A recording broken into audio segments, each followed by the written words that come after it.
ഇന്ത്യയിലേക്ക് സർവീസ് ആരംഭിച്ച് എമിറേറ്റ്സിന്റെ Airbus A350 വിമാനം.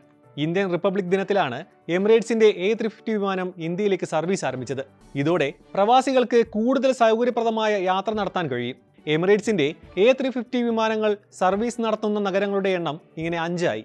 നേരത്തെ ഏഡൻബർഗ്, കുവൈത്ത്, ബഹ്റിൻ എന്നിവിടങ്ങളിലേക്ക് സർവീസ് തുടങ്ങിയിരുന്നു. മുംബൈ, അഹമ്മദാബാദ് എന്നിവിടങ്ങളിലേക്കാണ് എമിറേറ്റ്സിന്റെ ആദ്യ A350 വിമാനം പറക്കുക.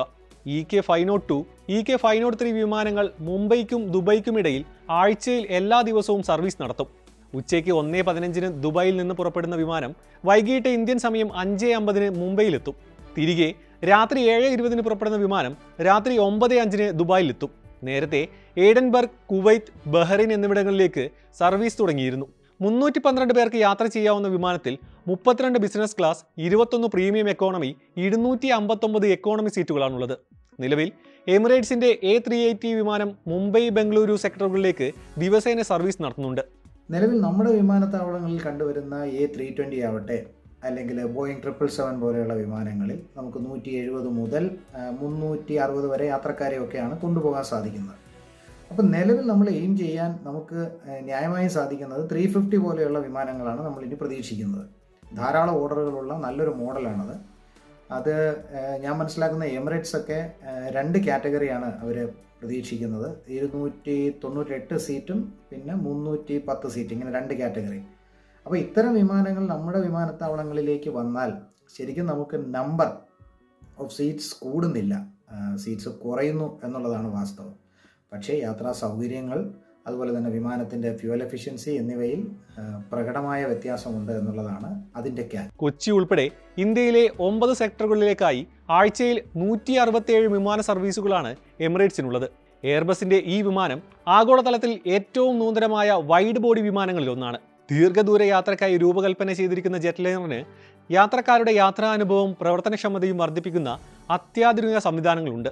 എമിറേറ്റ്സ് അഹമ്മദാബാദ് ഫ്ലൈറ്റുകളിൽ പ്രീമിയം എക്കോണമി ട്രാവൽ കൂടി അവതരിപ്പിച്ചിട്ടുണ്ട്.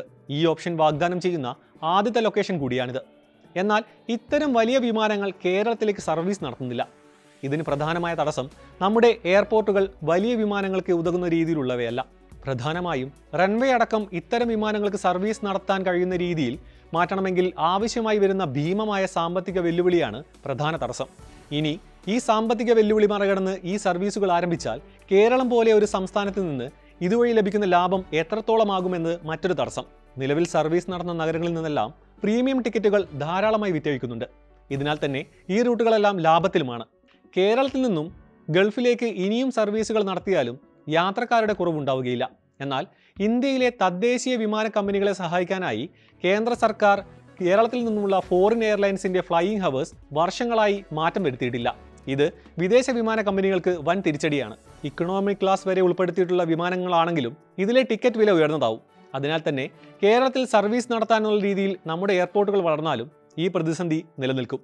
മലയാളികളായ ഏവിയേഷൻ എന്തൂസിയാസ്റ്റുകളുടെ വളരെ കാലമായുള്ള ആഗ്രഹമാണ് നമ്മുടെ വിമാനത്താവളങ്ങളിൽ പടുകൂറ്റൻ വിമാനങ്ങൾ വന്നിറങ്ങണമെന്നും ഇവിടെയുള്ള യാത്രക്കാരെ അല്ലെങ്കിൽ സഞ്ചാരികളെ ലോകത്തിൻ്റെ പല ഭാഗങ്ങളിലേക്ക് അതിൽ കൂട്ടിക്കൊണ്ടു പോകണം എന്നുള്ളതുമൊക്കെ.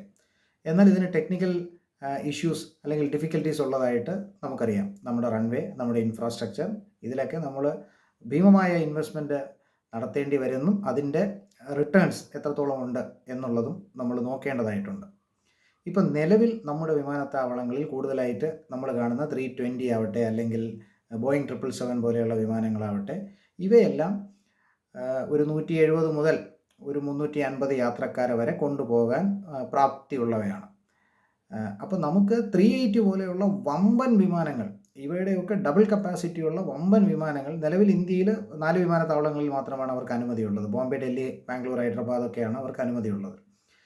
ഇത് മാത്രമല്ല, ആ എയർലൈനുകൾ അവിടെ നിന്ന് ഓപ്പറേറ്റ് ചെയ്യുന്നതിൻ്റെ കാരണം അവരുടെ ഈൽഡ് കൂടുതലാണ് എന്നുള്ളതാണ്. ബിസിനസ് ക്ലാസ് ആവട്ടെ, ഫസ്റ്റ് ക്ലാസ് ടിക്കറ്റുകളാവട്ടെ, ഇത്തരം നഗരങ്ങളിലാണ് വൻതോതിൽ വിറ്റഴിക്കപ്പെടുന്നത്. അപ്പോൾ നമ്മുടെ കേരളത്തിലേക്ക് വരുമ്പോൾ അതിൻ്റെ ഒരു വയബിലിറ്റി എത്രത്തോളം ഉണ്ട് എന്നുള്ളത് കൂടി അവരുടെ വശത്ത് നിന്ന് നമ്മൾ ചിന്തിക്കേണ്ടതായിട്ടുണ്ട്. കേരളത്തിൽ നിന്ന് യാത്രക്കാരുണ്ടോ എന്ന് ചോദിച്ചാൽ തീർച്ചയായും ഇപ്പോൾ നമ്മൾ ഉപയോഗിക്കുന്നതിൻ്റെ 2 ഇരട്ടി വിമാനങ്ങൾ ഇട്ടാൽ പോലും യാത്രക്കാരുണ്ട് എന്നുള്ളത് സത്യമാണ്. പക്ഷേ കേന്ദ്ര സർക്കാർ ഫോറിൻ എയർലൈൻസിന് ഇവിടെ നിന്നുള്ള ഫ്ലൈയിങ് അവേഴ്സ് കഴിഞ്ഞ ഒരു 6, 7, 8 വർഷമായിട്ട് വലിയ വ്യത്യാസമൊന്നും വരുത്തിയിട്ടില്ല. അതിൻ്റെ കാരണമെന്ന് പറയുന്നത് സ്വദേശീയരായ വിമാന കമ്പനികൾക്ക് അതിൻ്റെ ബെനിഫിറ്റ് കിട്ടണം എന്നുള്ളത് കൊണ്ട് തന്നെയാണ്. പക്ഷേ ഫോറിൻ എയർലൈൻസിന് ഇത് വലിയൊരു തിരിച്ചടിയാണ്. അവർക്ക് കൂടുതൽ സൗകര്യങ്ങളുള്ള വലിയ വിമാനങ്ങളുണ്ട്, അവർക്ക് പല സ്ഥലങ്ങളിലേക്ക് ഇത് കൊണ്ടുവരണം എന്നുണ്ട്. കേരളത്തിൽ അവർ ഹൈലി അംബീഷ്യസ് ആണെന്ന് നമ്മൾ മനസ്സിലാക്കുന്നുണ്ട്.